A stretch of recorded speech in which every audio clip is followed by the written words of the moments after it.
Hey, Nintendo Everything is doing a giveaway for a $20 eShop cards at this video. I will explain how to participate at the end. But please, before jumping to the end, try to watch the video. Maybe you like it. Okay? Just give it a try. Let's go. Pokémon is an amazing franchise. Years after years, GameFreak managed to keep the series interesting, creating new experiences, new stories and new worlds. It's a massive series that can easily sell more than 10 million units every time it comes out, because people love the concept that much. Taking all of this into consideration, the announcement of a new, open-world, action RPG Pokémon game should be really exciting, right? Right? Yeah, it is exciting, of course it is. However, there's a bit of caution on that hype. Hey everyone, it's me Luiz from Nintendo Everything, and in today's video let's get into the legendary game that is almost upon us, Pokémon Legends Arceus. Look at this, a sprawling world to explore. But after Sword and Shield, and Brilliant Diamond and Shining Pearl, the excitement for this new Pokémon game comes with a bit of a worry. Not saying that any of those are terrible, I know that they are fun. I enjoyed Sword and Shield quite a lot, to be honest, it's Pokémon. But I think we can agree that they could be better.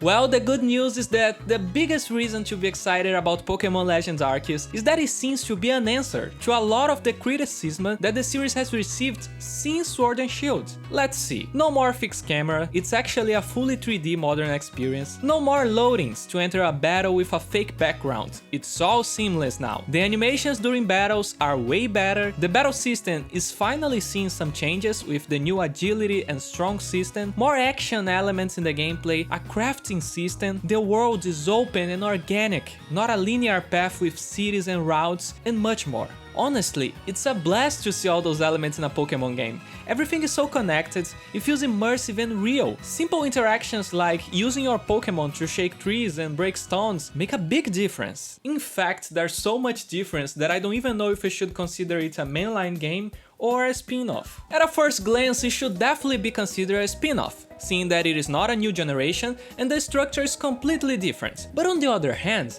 it's being developed by GameFreak and they are calling that a new era for the franchise. What is this game? I think that Arceus is clearly an experiment. The Pokémon series has an unparalleled level of success, and that's not always a good thing, because it can limit how much the development team can implement new ideas. If it's selling so well, why change things in such a drastic way? However, that's where Pokémon Legends Arceus works as an experiment. If the reception is good, then that's the new style of Pokémon. Okay, it's a success. If the reception is not so good, that's okay. It's not a mainline game, it will not hurt the main series, and we can go back to normal in Gen 9. But being optimistic, I really think that Arceus can revolutionize the franchise. Everything will rely on the core gameplay. It doesn't seem to be the kind of game with a linear progression and a set story as we are used to with Pokémon. From what we saw, it's a game that heavily relies on exploration, combat and crafting, kinda similar to Capcom's Monster Hunter series. There's a main city where you get missions and requests, then you go out exploring the world, collecting items, battling and capturing Pokémon. There's probably a lot of different objectives, but there's also probably a lot of repetition in the game, and I don't mean that in a bad way. It's a kind of loop that makes you want to play more and more and more and more. If GameFreak manages to do it right, the game can be something really special, mixing the usual charisma that Pokémon offers with new and engaging mechanics. But then, well, that's exactly the problem for many people, GameFreak.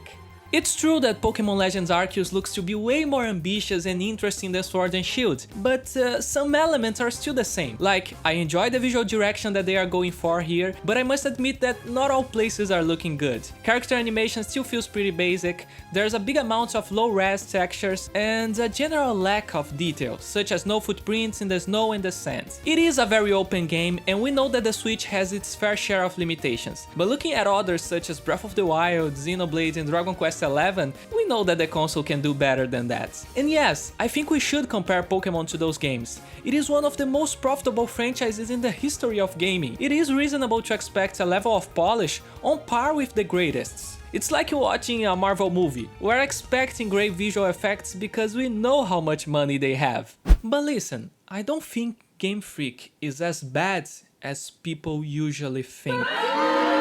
Wait, let me explain. Listen, we know who GameFreak is.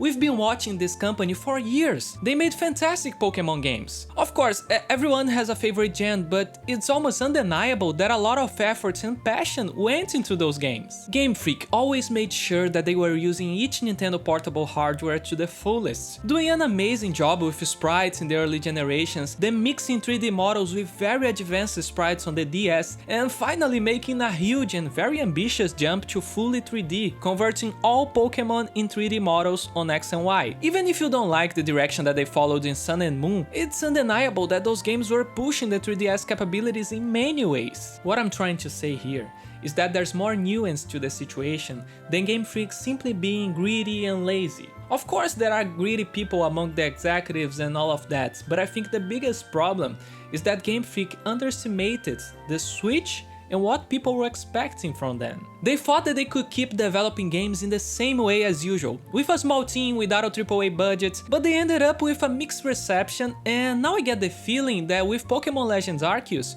they are trying to fix that, but with a bit of a rush. For us to see a Pokémon game at the level of something like Breath of the Wild, I think at least 4 years of development would be needed, or even more, because GameFreak lacks the experience needed. But then, yeah, we have a strict marketing cycle by the Pokémon company, and the executives don't think it's a good idea to spend so much time developing a single game.